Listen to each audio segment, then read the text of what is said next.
Hey everyone, this is Peter Hall, My name is Josh Hall. and today we're doing a video in response to something that happened at the latest school board meeting. Josh, during his general public comment, got kicked out reading an email that was in the Epstein files, and it was between Jeffrey Epstein and who was the guy that he was talking to? Robert Trivers. Okay, and apparently Robert Trivers is some kind of transgender plastic surgeon, and they were talking about ways to make it so that men would look like women and women would look like men, and nobody would be able to tell the difference.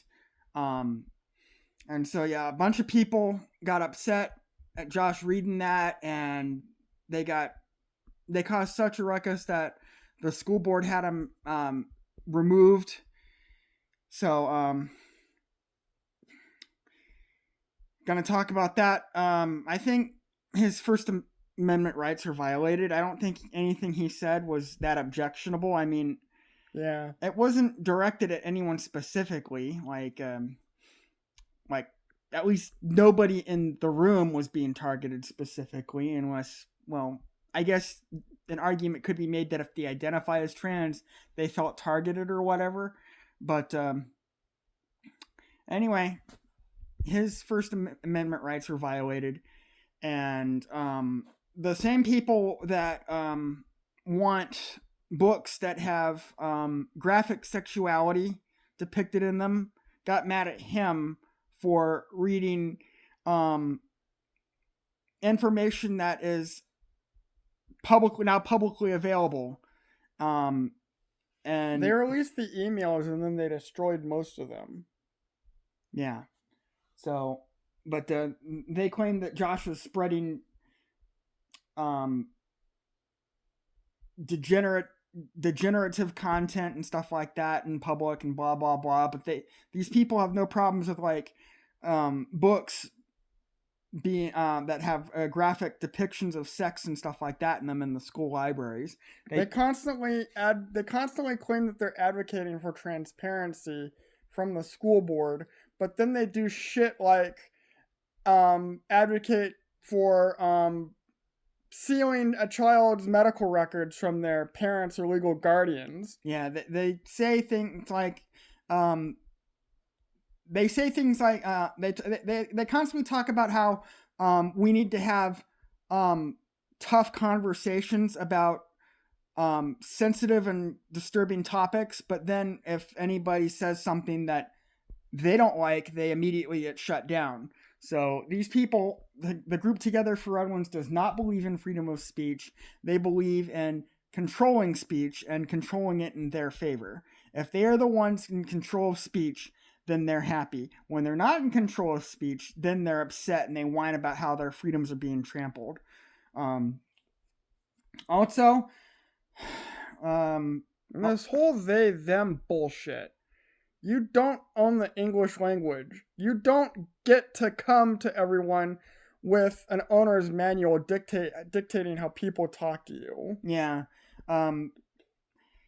Last night, a bunch of people were criticizing the school board because the school board is going to start implementing a bunch of layoffs, and they're going to start laying off teachers and paraprofessionals and even nurses on school property and stuff like that. So the group Together for REDLANDS, the people who are complaining about that is a legitimate complaint, and the school board should listen to them. But when these people start complaining about how we're not validating the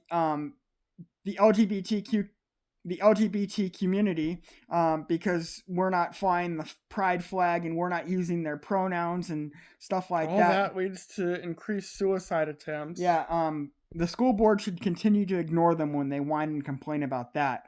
These people are literally advocating, are literally demanding that we worship them. That is what they are doing when we use their pronouns, when they demand that we fly their flag publicly at school and stuff like that. They're literally making the case that the pride flag is equal to the American flag and to other countries' flags, and it is not. No way. So, yeah, these people are demanding that we worship them, and I'm not going to. Simple as that. So, yes, the school boards can continue to ignore them when they make demands like that, but their complaints about the upcoming layoffs and the school board giving themselves a raise but not giving teachers and staff a raise, those complaints are justified, and the school board should take responsibility for that. But Michael Paisner and other leaders of Together for Redlands, and they complain about the school board members not taking the time to meet them. I gotta say, Michelle, I gotta say that Candy Olson and Jeanette Wilson have outside jobs. Candy Olson's a nurse. That's a very demanding job. Jeanette Wilson is a social worker. How much time can they take out of their schedule to meet with you? And I bet the school board doesn't meet with a lot of people, not just you. They don't meet with like members of Awaken Redlands, which is what we're part of. We're part of the group Awaken Redlands. We don't meet with the school board members on a daily on a regular basis. So so they're busy. So you guys are just gonna have to deal with that. And that's not just a problem with like the school board. That's a problem with like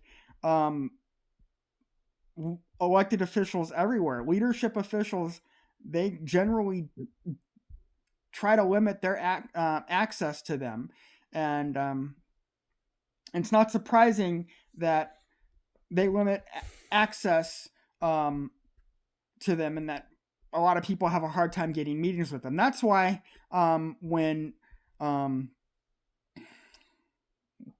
Thunberg was invited to the UN to do her speech, and she chastised world leaders and said, "How dare you? You stole my childhood." I knew that was bullshit from the beginning, because how many people can even get an audience with like local leaders, like the school board members? How many people can do that? And she gets to go and chastise world leaders and shake her. 2019, wasn't it? Yeah, but I'm using that as an example. Yeah. Yeah. How many people can get an audience with like even local leaders? And she gets to go to the UN. Been in 2016. She gets to go to the UN, wag her finger at world leaders, chastise them, claim that they stole her childhood, and they give her a standing ovation. Stuff like that is bullshit. Anyway, you got anything else to say, Josh? I think I drew blood with what I did on Tuesday night. I really think I drew blood. I hit them harder than I've ever hit them before. I hit them harder than anyone from Awaken Redlands or the Tea Party has ever hit them before. Valerie Tabor's reaction was hysterical. Yeah. She had a crash out.